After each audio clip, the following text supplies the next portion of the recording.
vous avez tout ce qu'il faut comme soin pour traiter votre cancer au Bénin.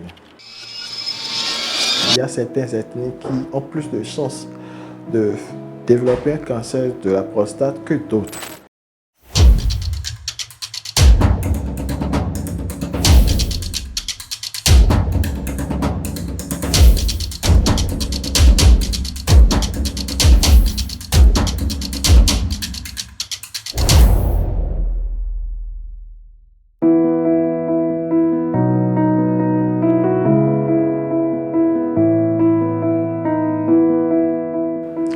La prostate, il faut garder à l'esprit que c'est un organe qui est uniquement chez les hommes.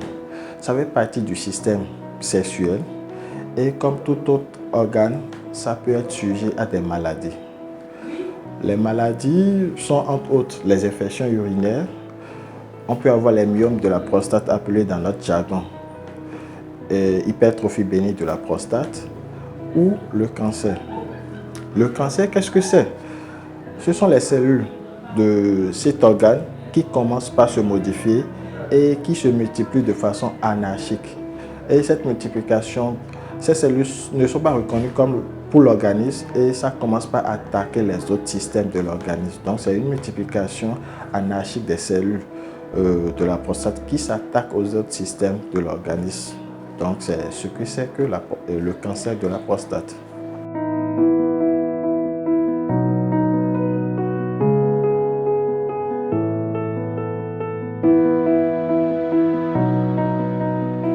Le cancer de la prostate, dans 90% des cas, c'est un cancer qui évolue sans symptômes.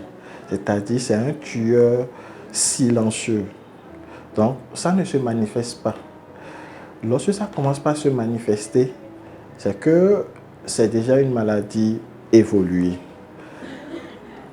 En vous expliquant qu'est-ce que la prostate, il faut garder à l'esprit que la prostate est située sur deux voies. Sur les voies urinaires et sur les voies sexuelles. Donc, si ça doit donner des symptômes, ça doit donner soit des symptômes urinaires, soit des symptômes sexuels, où vous pouvez avoir les deux symptômes chez le même patient. Donc, si on prend les symptômes urinaires, on peut avoir quelqu'un qui se réveille beaucoup la nuit, se réveille plus de 2-3 fois la nuit pour pisser. C'est quelqu'un qui, lorsqu'il va pisser, il sent qu'il y a de la rétention d'urine. C'est quelqu'un, il ne peut pas participer à une réunion.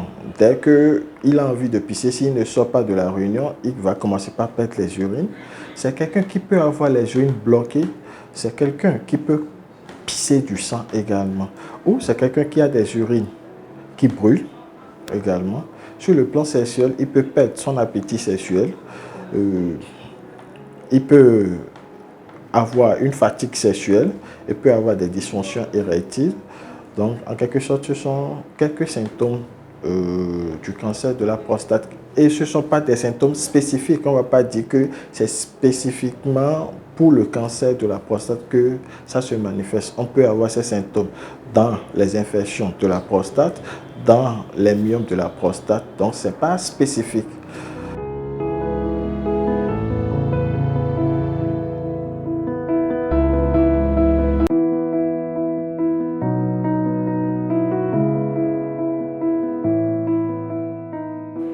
Le dépistage est très important dans le cancer de la prostate. C'est la phase la plus importante d'abord. Il faut dire que lorsque vous vous dépistez tôt, on dépiste ce cancer à une phase de début et vous avez plus de chances d'être guéri de ce cancer. Donc c'est très important le dépistage.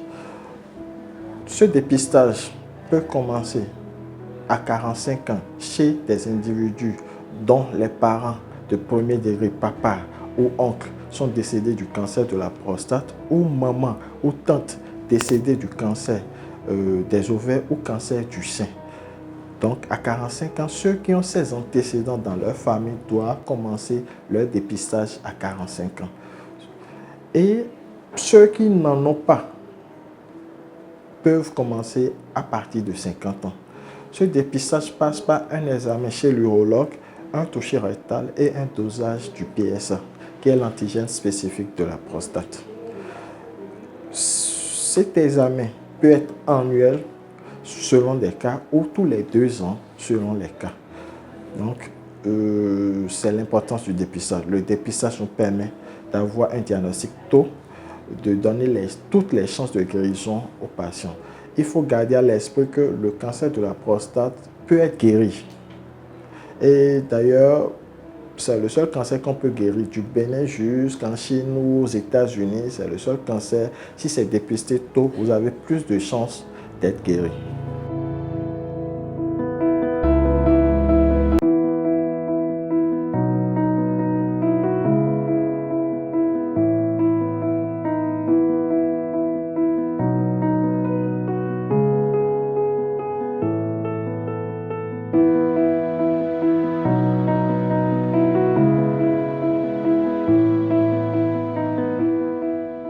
Les facteurs du risque du cancer de la prostate sont de 2 ordres. Il y a les facteurs non modifiables et il y a des facteurs qu'on peut modifier. Les facteurs non modifiables, c'est l'âge.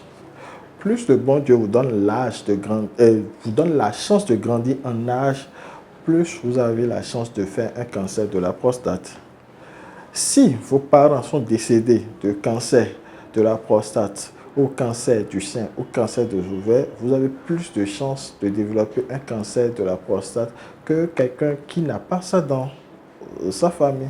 Il y a l'ethnie, il y a certaines ethnies qui ont plus de chances de développer un cancer de la prostate que d'autres. Donc, ce sont des facteurs non modifiables. Mais les autres facteurs modifiables, si on agit dessus, on réduit le risque d'avoir un cancer. C'est comme tout autre cancer. C'est le tabac, l'alcool, la sédentarité, l'obésité, l'exposition à certains produits chimiques comme le chlordécone. Donc, si nous agissons sur ces facteurs de risque modifiables, on peut réduire la chance de développer un cancer plus tard.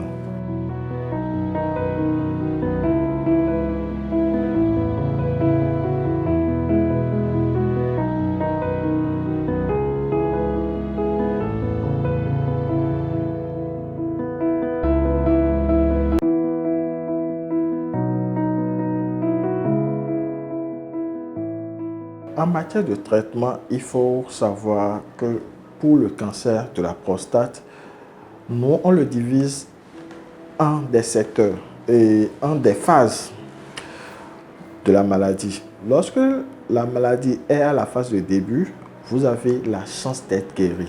Et ce traitement d'être guéri se pratique au Bénin. C'est soit on enlève complètement la prostate, on déracine la prostate et vous êtes guéri de votre maladie. Ou soit on vous fait la radiothérapie qui n'est pas encore effective au Bénin, mais je pense que ça va être bientôt disponible à l'hôpital international de Calavi. Donc le CHIC. Donc c'est prévu pour que ça puisse démarrer là-bas. Donc c'est disponible. Pour le cancer localement avancé ou le cancer métastatique, les chances de guérison sont réduites. Donc, on a la chimiothérapie au Bénin qu'on le fait. On a toutes les sortes de chirurgie pour désobstruer. Ça se fait également au Bénin. Vous avez tout ce qu'il faut comme soin pour traiter votre cancer au Bénin.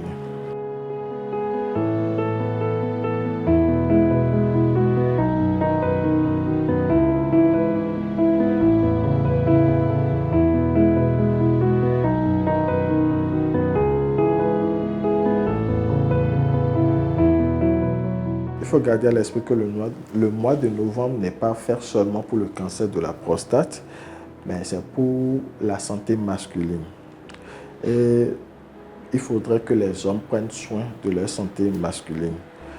Parce que sans un homme en bonne santé, on ne peut pas avoir une société développée.